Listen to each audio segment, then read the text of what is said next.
ala ini, ya ada bisa selesai. Maka yang penting adalah ketika kita menafsirkan segala sesuatu, maka itu ada gunanya. Ucapan-ucapan wallahu alam bisawab itu ada maknanya. Maksudnya adalah bahwa ucapan-ucapan saya itu tidak 100% benar. Yang tak lebih tahu adalah Allah. Dengan wallahu alam bisawab itu artinya kita tidak boleh kemudian menjudge bahwa pemikiran kita paling benar. Ada pemikiran benar yang lain. Makanya ketika Al-Quran dibaca dengan dialek yang berbeda pun akan melahirkan artikulasi berbeda. Salah satu contoh dalam teologi, dalam cara berdrama, dialog drama, apa akan berbeda dengan apa?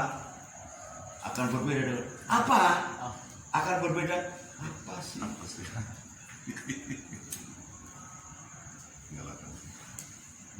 Jadi diksi, kata-kata, ucapan, dialeknya berbeda. Maka dulu pembacaan Al-Quran juga banyak dialek-dialek. Ada masih sekarang masih berlaku, misalnya pembacaan wadduha wal laili idza sajja ma wadaka rabbuka wa ma qala. Ada yang mengucapkan wadduha wal laili idza sajja ma wadaka rabbuka wa ma qala. Enggak ada masalah. Maka Sayyidina Utsman kemudian meramu menjadikan satu. Tapi ketika Al-Quran ditulis oleh Sayyidina Utsman, itu tidak ada yang namanya alif, ba ada titiknya, fa ada titiknya, sya, fa itu ada titik 3 enggak, ta titik 2 enggak, kho ada titiknya enggak, jim enggak ada titiknya, za, ro enggak ada titiknya, dal enggak ada titiknya. Sod, dot nggak ada titik. Shin nggak ada titiknya. Nah ini kemudian berubah, sesuaikan. Kalau orang-orang yang sudah hafal Al-Quran melihat bentuk hurufnya, dia sudah semacam clue. Orang masih langsung bisa membaca, gitu loh. Kan itu. Terus penambahan titik itu kan sekarang banyak katakan itu bid'ah. Karena nggak disuruh Rasulullah. Lah wong nulisnya Al-Quran, nulis Al-Quran aja nggak disuruh Rasulullah, sudah bid'ah sekali. Memang. Iya, apalagi zaman pemberian harokat huruf hijaiyah itu Rasulullah sudah tidak ada. Apalagi ditambah fathah, kasroh, dhamma, nggak. Wong nulis aja nggak boleh, karena apa? Dikhawatirkan nanti hadis-hadis juga akan dianggap sebagai Quran. Nah itu kan pengalaman karena secara empirik. Kemudian Sayyidina Utsman melihat pada perang-perang terus terjadi pengorbanan, banyak hafid-hafid yang meninggal. Maka khawatir kalau kemudian orang sudah habis yang menghafal Quran. Meskipun ada jaminan dari Allah, wallahu khairul hafidhon wa huwa arhamar rahimin. Tetapi tetap saja sebagai manusia berusaha. Fa idza azamta fatawakkal 'ala Allah, maka ditulis. Nah, maka mengartikan Quran dalam bentuk tafsir, bukan literasi ya. Kalau literasi itu kan menulis, itu diberikan kebebasan cara berpikir. Karena dulu yang namanya sumaja'alnakum qalaifa fil ardi linadiro kaifa kata-kata dulu itu adalah cara. Kaifa di sekarang yang zaman modern begini bisa bermakna SWOT analisis, kaifa. Bisa bermakna objection, tujuan target, visionnya. Dan yang terakhir, kaifa bisa bermakna mentor. Karena bagaimana setelah melakukan SWOT analisis mengaplikasikan, kemudian bagaimana merawatnya. Maka kaifa itu demikian luas kalau dulu ada cara. Maka tidak boleh seseorang kemudian menulis Quran dan menafsirkannya lalu menjustifikasi, memasang rambu-rambu semua orang harus mengikuti tafsirnya. Nggak boleh. Dia menafsiri boleh, tetapi untuk dirinya.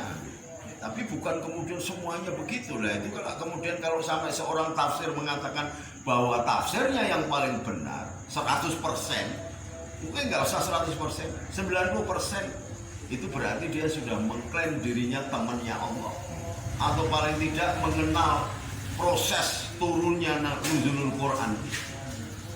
Padahal kan nggak ada. Kalau ada orang memiliki 90% ilmunya Allah, itu sudah iblis. Karena apa? Allah sendiri mengatakan kalau ilmunya Allah itu ditulis menggunakan tintanya 7 samudra dan kertasnya 7 benua, tidak akan cukup. Nah, lalu kemudian kalau dia mengatakan tafsirnya paling benar bagaimana? Maka tafsir Quran itu ada 80 lebih. Dan semua benar, prematur ala penafsirnya.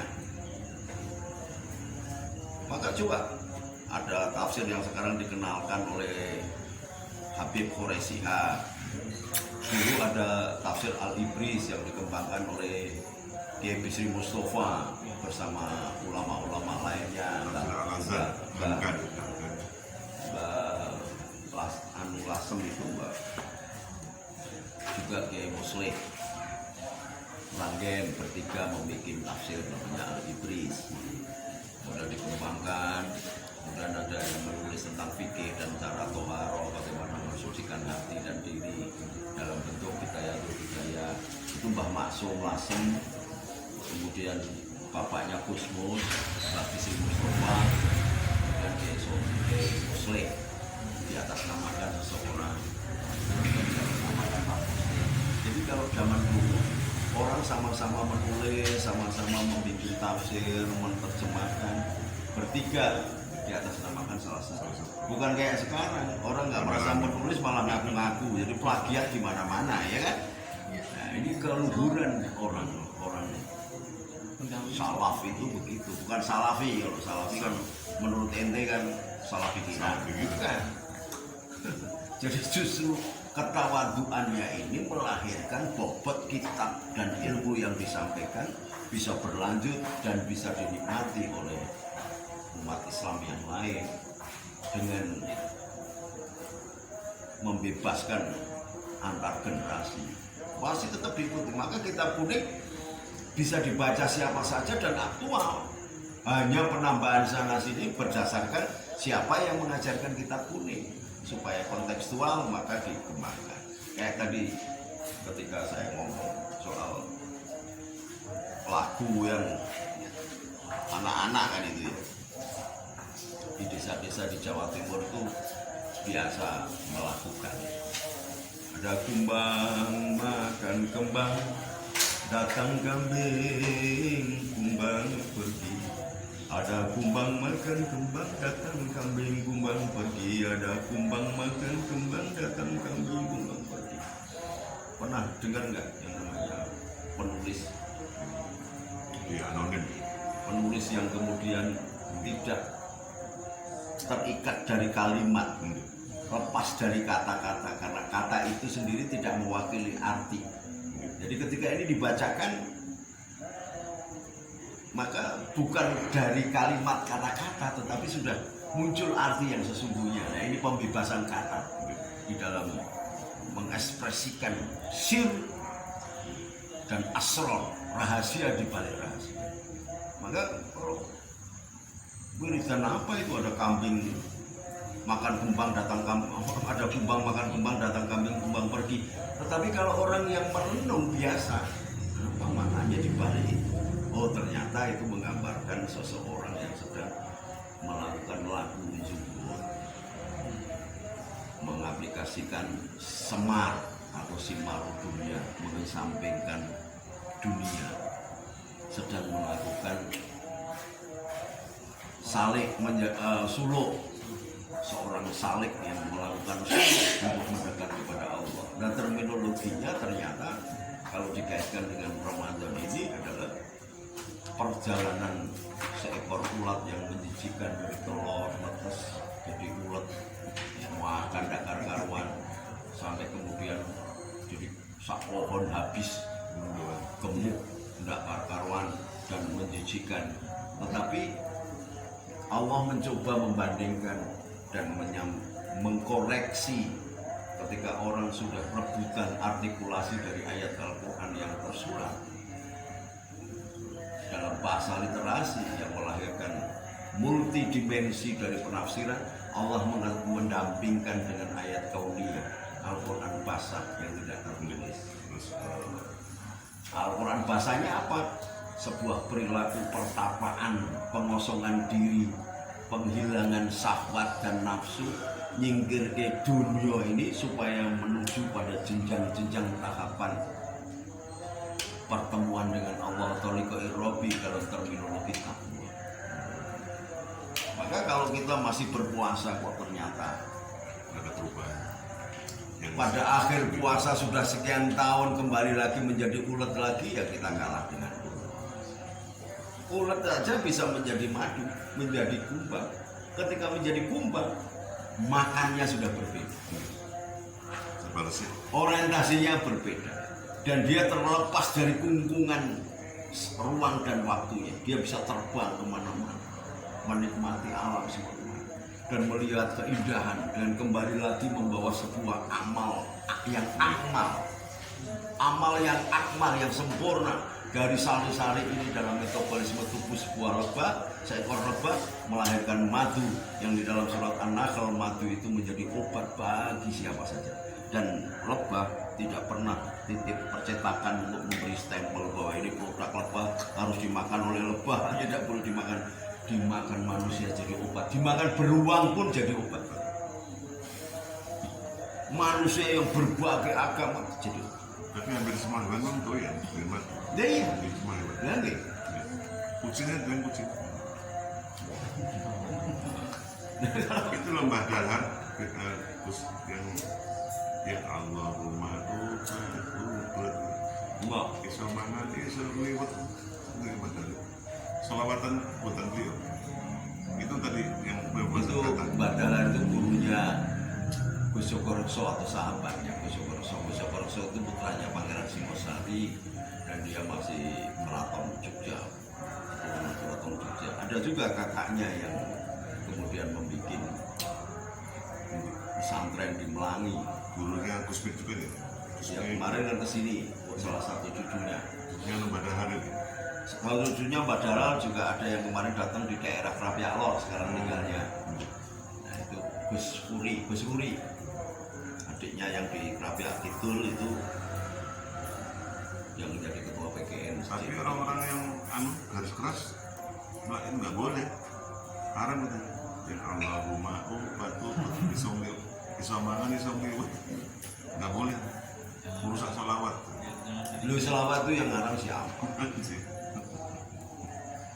Orang-orang itu kan pada nggak paham bahwa sholawat itu sekarang dianggap sebagai sebuah keharaman. Di Mekah sendiri orang baca sholawat ditangkap. Menjalankan haji umroh baca berjanji sholawat ditangkap. Padahal sholawat itu hampir menuju kepada kematian ketika terjadi perang salib.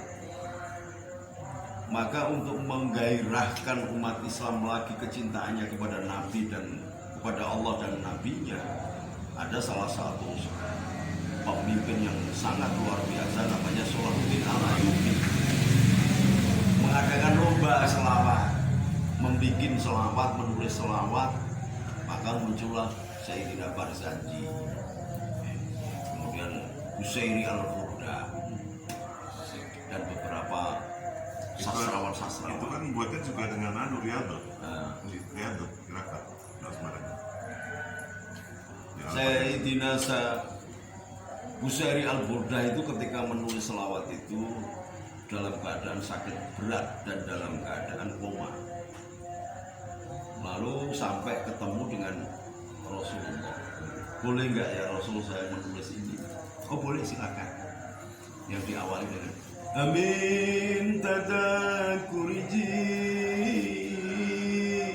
Ronin bidi salami Majat dadam anjaro Min muklatin idomi. Biasanya kalau di pesantren santri-santri nyambut wal habibul ladzi turja syafa'atuhu likulli awlin minal akhwali mukahi. Selawat Quran itulah yang membuat terbentuknya sebuah karakter seorang pejuang Islam. Dengan keindahan itu melahirkan kecintaan kepada Allah, sehingga ketika berhadapan dengan pasukannya 4 juta Richard the Lionheart, dia menyambut kematian itu dengan senyum. Nah, tapi sebelum ini terjadi, yang namanya Salahuddin Al-Ayyubi mencegah. Dia datang ke kemahnya Richard the Lionheart. Sampai terjadi dialog, kenapa engkau tidak membunuhku? Padahal sudah tidak ada pengamal di sini.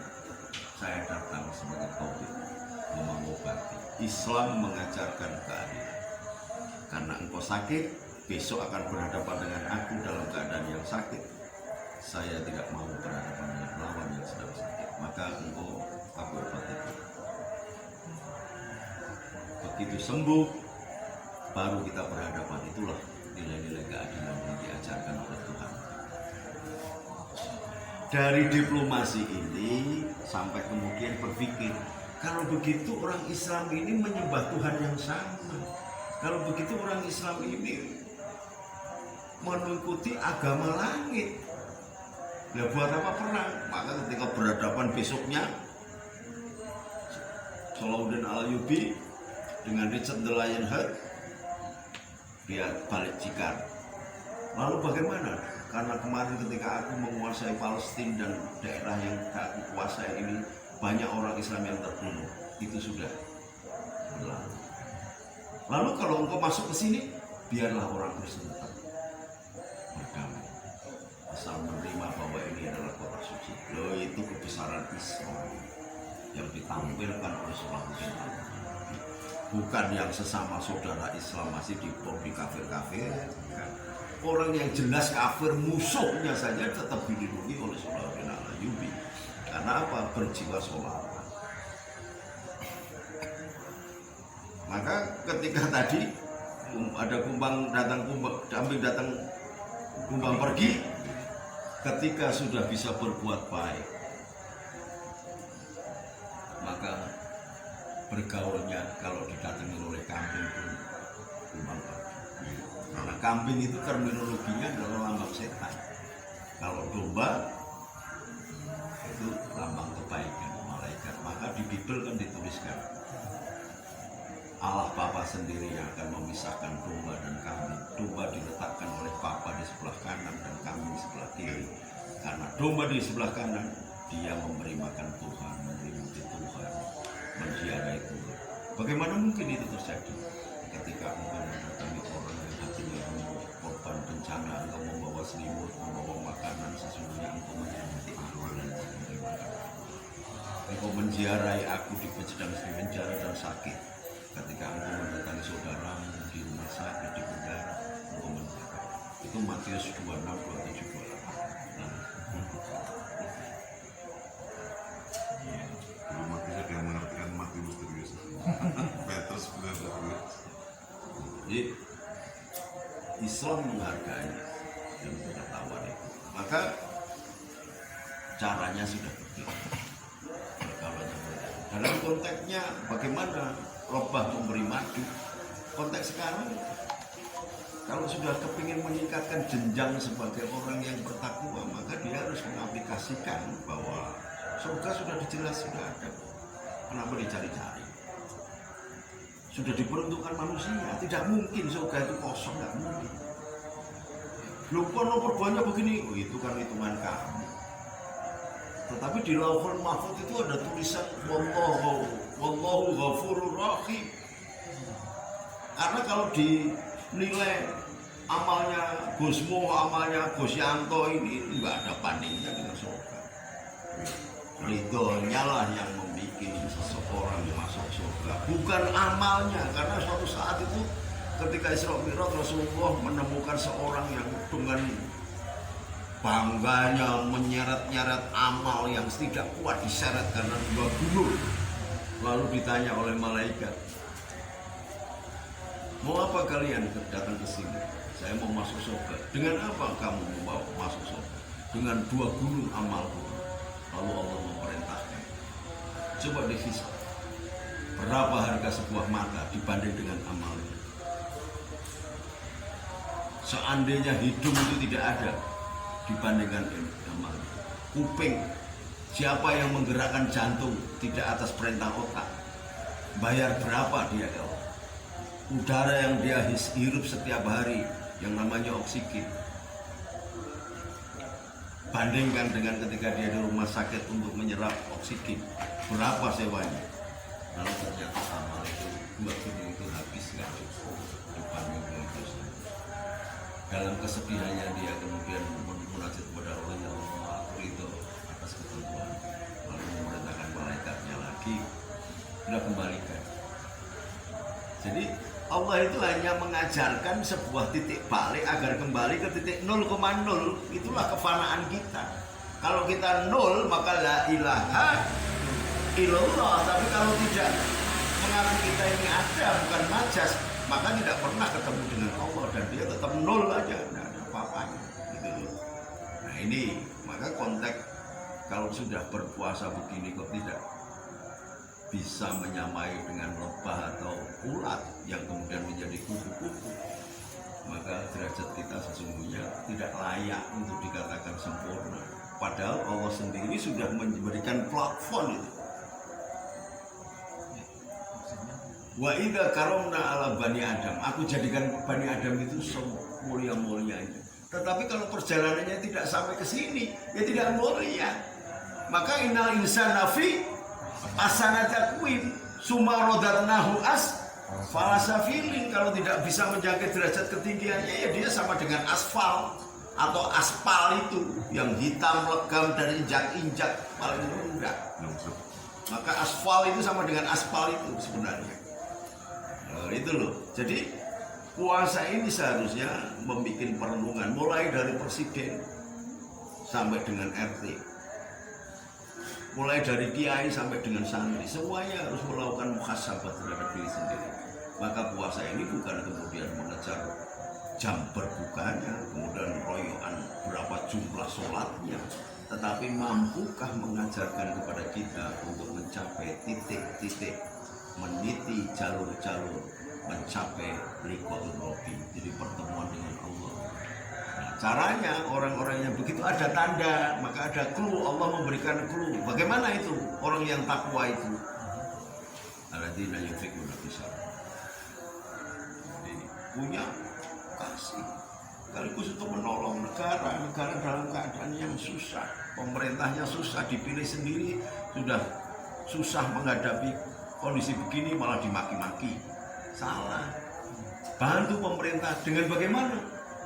Kita punyanya apa? Kita tolong paling tidak di 40 sekitar rumah kita, saudara kita, teman-teman kita yang ada di hadapan, tanpa membedakan suku, ras, agama. Maka kita sudah memasuki satu kriteria orang yang takwa. Alladzina yunfiquna fisabilillah. Wal kadhiminal ghaidha, sudah selesai. Kemarahannya hilangkan sudah. Saat inilah kita muhasabah kemarahan yang dulu karena kita bolo Jokowi kemudian memusuhi Prabowo, yang dulu kita bolo Prabowo kemudian memusuhi Jokowi, selesai. Wal kadhiminal ghaidha, kita tahan hawa nafsu atau keinginan kita untuk memberontak, untuk mengkudeta Jokowi, untuk menteror saudara, untuk menteror umat Islam atau umat yang lain, berhenti. Karena ghadab, kemarahan itu sudah tidak diperlukan. Bagaimana bisa ketemu dengan Allah dengan membawa kemarahan, membawa nafsu, syahwat atau nafsu ingin berkuasa atau ingin merampok atau ingin menyingkirkan saudara. Lalu yang kedua, wal afina. Kalau kemarahan sudah hilang, maka kita bisa memaafkan orang-orang yang dulu menyakiti kita, memaki-maki kita, menfitnah kita, menyebarkan hoax dan sebagainya. Kita maafkan. tidak akan diterima puasanya seseorang yang di dalam hati kita masih ada kemarahan untuk tidak memaafkan. Yang penting kita memaafkan.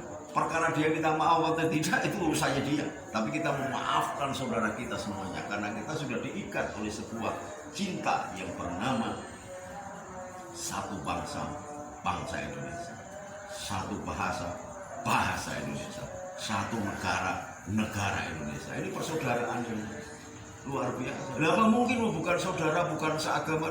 Mungkin Rasulullah mencontohkan ketika perjanjian Hudaybiyah, kemudian ada sumpah kepada Rasulullah. Pada waktu itu belum ada yang masuk Islam, sehingga Rasulullah bisa melakukan hijrah ke Madinah itu. Perjanjiannya di bawah pohon itu belum semua masuk Islam, tapi boleh. Dan itu mengikat saudara, maka menjadi muhajirin dan ansor. Ini ada dasarnya, ada contohnya, titibaknya yang dilakukan oleh Gusti Kanjeng. Maka kalau kita sudah memaafkan, sudahlah, kembali kepada komitmen kebangsaan kita, komitmen nasional kita, bahwa kita ini menuju kepada keadilan sosial bagi seluruh rakyat Indonesia untuk mengaplikasikan amanat penderitaan rakyat sehingga mencapai keadilan sosial. Untuk mencapai keadilan sosial itulah maka Al-Quran mengatakan wallahu yuhibbul muhsinin. Maka mari kita berbuat kebaikan, salah sedikit tidak apa, kurang sedikit tidak apa-apa, wong dulur ae, dulur sebangsa senegara.